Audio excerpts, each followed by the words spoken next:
sa ating channel. Ayan. Meron po tayo dito atayan ng baka. 2 piraso. Palalambutin po natin yan.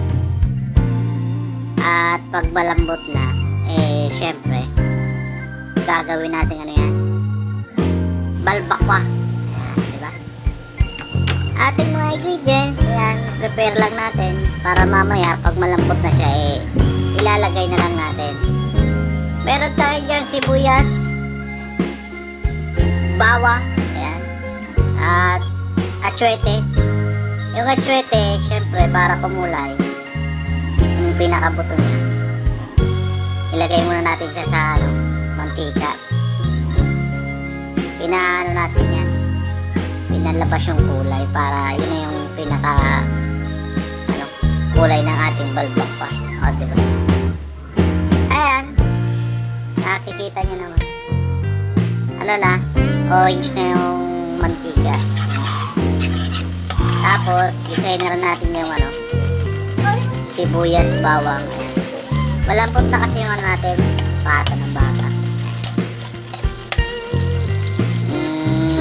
Gagawin natin dyan para medyo bumango, ganyan lang yan.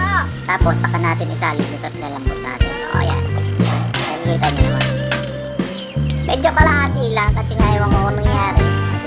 Ayan, naglagay din tayo ng dyan, tomato paste. Ayan, yan yung ingredients ng ating balbakwa. Dapat sana meron pa tayong pork ingredients dyan, wala tayo. Pagtsagaan natin yan, wala namang magreklamo kung anong lasa niya. May natirang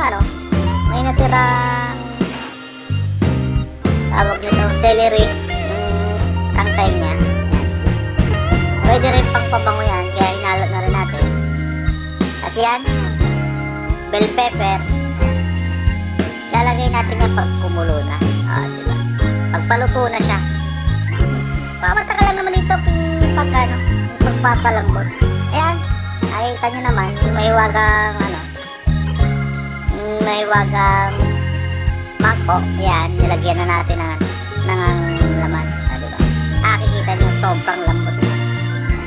At napakasarap na. So, paano po? Hanggang dito lang po.